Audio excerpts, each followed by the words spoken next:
कृपा से ही खुल सकता है, और वो भी जब जब गुरु भगवान निरंजन को जाके बोले कि भाई अब ये दरवाजा पे आप हमको पार जाने दो, तब उस दरवाजे से आप गुरु की कृपा से पार हो सकते हैं। उसके बाद मानसरोवर में वो आत्मा नहाती है, वो नहाने के बाद में उस मानसरोवर में भी गुरु ही नहलाता है उस आत्मा को। उसके बाद आत्मा को गुरु ऊपर के मंडलों में जाने के लिए ऊपर के धनियों से मिलवाता है। ऊपर के धनियों से मिलने के बाद में उसको ऊपर जाकर वहां पर सतखंड से नीचे जो वहां पर भंवर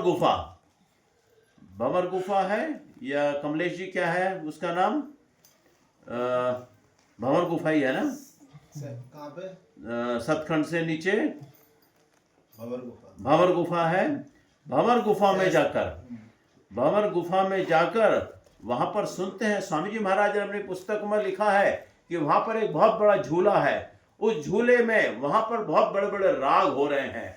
वो आत्मा उन रागों में खो जाती है और कई कई महीने तक उन रागों में वह आत्मा उस झूले का आनंद लेती रहती है।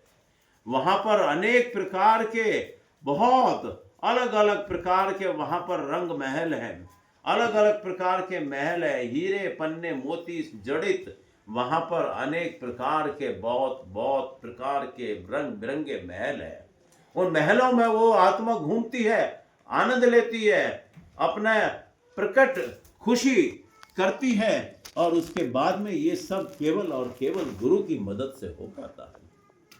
और उसके बाद ये आत्मा वहां से बड़ा विचरण करते हुए खुशी खुशी सतखंड में जाती है। सतखंड में सदगुरु प्रवेश करवाता है उसका, और जब वह सतखंड जाती है तो देखते हैं कि सतखंड में वो आत्मा देखती है कि वो जो उसका सदगुरु है, वही सदगुरु उस परमात्मा की सीट पर बैठा हुआ है।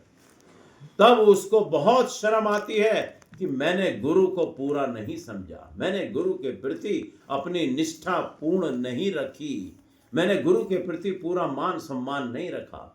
वहां पर वो पछताता है, गुरु से प्रार्थना करता है, विलाप करता है, और गुरु फिर वहां पर उस विलाप को उसको अपना प्यार देता है, और प्यार देने के बाद में गुरु फिर वहां पर उसको उस परमात्मा से मिलवाता है, जिस परमात्मा को पाकर एक बूंद सागर में मिलकर जैसे तृप्त हो जाती है, इसी प्रकार वह आत्मा उस परमात्मा को देखकर सदा सदा के लिए बहुत शांत प्यार सहज अवस्था में आ जाती है, और उसको पुराना सब दृश्य याद आ जाता है कि यही मेरा घर था, यही सतगुरु, यही परमात्मा था, यही दृश्य था। मैं क्यों इस भूमंडल पर एक कैदी के रूप में मेरे को क्यों भेज दिया गया।